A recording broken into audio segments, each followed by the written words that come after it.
Yo, what's going on? This is Dave Matter from Psyche Origami. You're watching StayBattling.com. Stay tuned. Yo, this is DJ Synthesis from Psyche O. Tuned in to StayBattling.com. Delicious. My name is Mr. Wizard, MC Wistic from the Psyche Origami crew. This is great. You're watching StayBattling.com.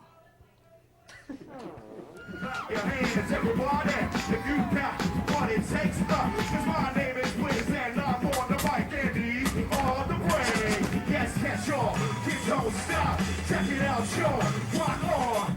Man, the name is Psyche Origami. It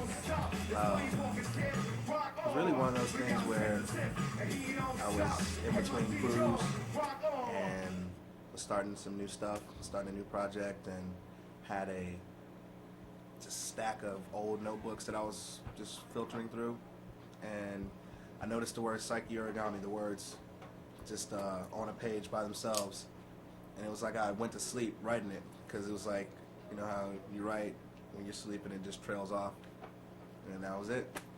We keep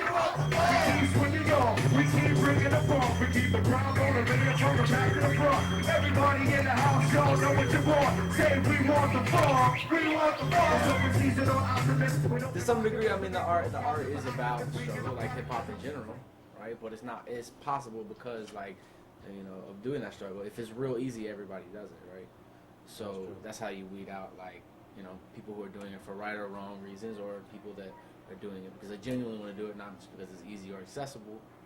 So I guess in that sense, I mean, we're not about the glorification of the struggle necessarily. I mean, that shouldn't be the overall purpose, you know. I think there's an underlying positive aspect to Psyche Origami.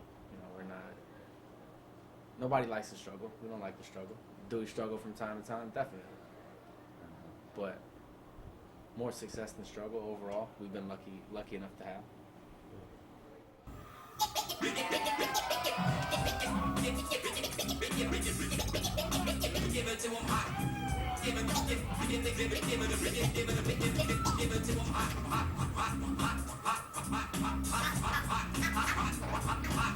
Y'all give it a one time only, DJ James on the cut.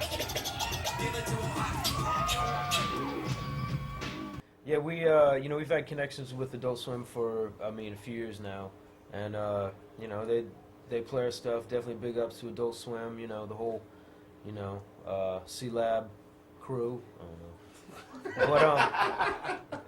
But yeah, so it's like they asked us to do a promo for Samurai Champloo, and we basically put together like a 60-second version using a beat from one of our Psyche O tracks, Soul Service, and did some cuts, used samples from the show, worked it in and made like a little original composition. They made the MP3s available on the site, and, But yeah, man, we've had a good relationship with Adult Swim. It's just like at every show we do around the country, there's always at least one or two people who come up to us after the show and like, oh, we heard of you from Adult Swim. So it's definitely big ups to them. Cast is dangerous like cops with baseball bats. Your synthesis, where you at? I know that it's complete after you bring it back. The way that we attack is like a ratio. One part and two parts. I hope you're ready for when school starts. The true art is how we stick about together after ripping it apart. Gotta run around in circles like a broken back. We are on a shopping cart. Hit the rock, Psyche O. We're gonna see you live out the dark. That's taxing. People nowadays have gotten so far away from actual, even using a DJ. Or if they have a DJ, they have a guy, on some CD turntables or, just with like a little instant replay machine. I know, right? With just some sounds queued up or something like that. There's no actual turntablism. There's none of that to it, So with what we do, what we found over the years is that with what we have, the only way to really spice it up is to make it where, these guys, they have breaks and things that they do with it, little tricks, stuff like that. I play off of what they do, they play off of what I do, and it makes it interesting as far as the, the show itself, what the person looking at the show, or enjoying the show is perceiving.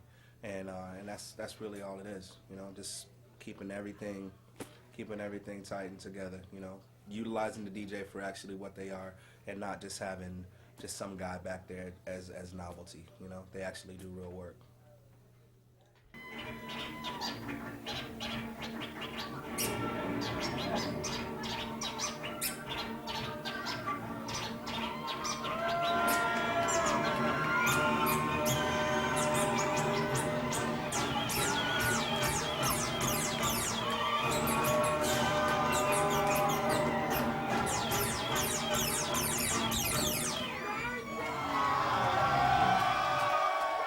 I think for me it's like just kind of watching like from the era when like Hammer was coming up, you know, and like I don't know when that was 92, 93, he was starting to blow up. It was like he had 15, 20 people on stage, yet you know KRS with one DJ with D Nice and just himself could still turn it out, you know. So that's to me that tells you the importance of having a DJ in a show, and the fact that we double that is just like, you know, that's only more advantages, and you know just takes the show to another level.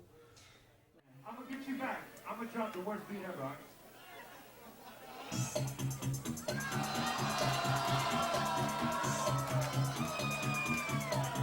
Yeah, motherfucker, say so.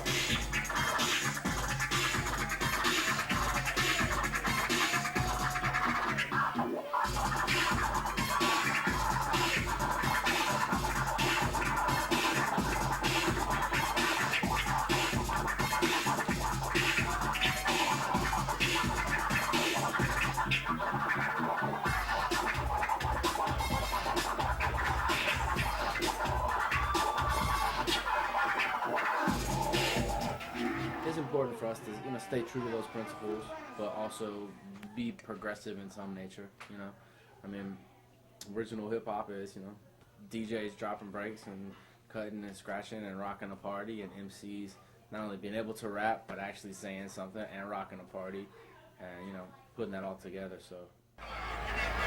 First of all, I gotta keep it live until the curtain call. Definitely got to show my ethic when it's working ball. The second that I shower skeptics with my dialogue is when the third rock will ignite like a flying log and burn steadily from night to morn. Rings warm enough beat to keep your earthlings warm. Sip a fifth on a 6-8 for stress relief and catch it right before you drift into deep sleep. I mean, the main thing is do what you want to do. You know, don't do what you're gonna do just because you think it's hot or just because you think it'll sell. Do it exactly you want to do, because whatever you do the most that you love to do is what's going to be the best. I mean, it's what you're going to put all your effort into. So, you know, don't listen to what anybody tells you, and just do exactly what you want to do. Yeah. The value of your art exists completely independently of, you know, evaluation of anyone other than yourself. I'll tell them to practice.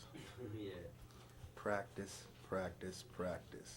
And the reason I say that is because, you know, a lot of like younger cats, you know, late teens, early 20s, they see some stuff on TV, they hear it on the radio, and they automatically think, oh, I can do that. Probably because they can, because, you know, a lot of this stuff is very simple, you know. But in order to really be good at this art, you have to practice at it. You have to work at it. It's not gonna come easy. It's not gonna come overnight. You know, trust no one at first.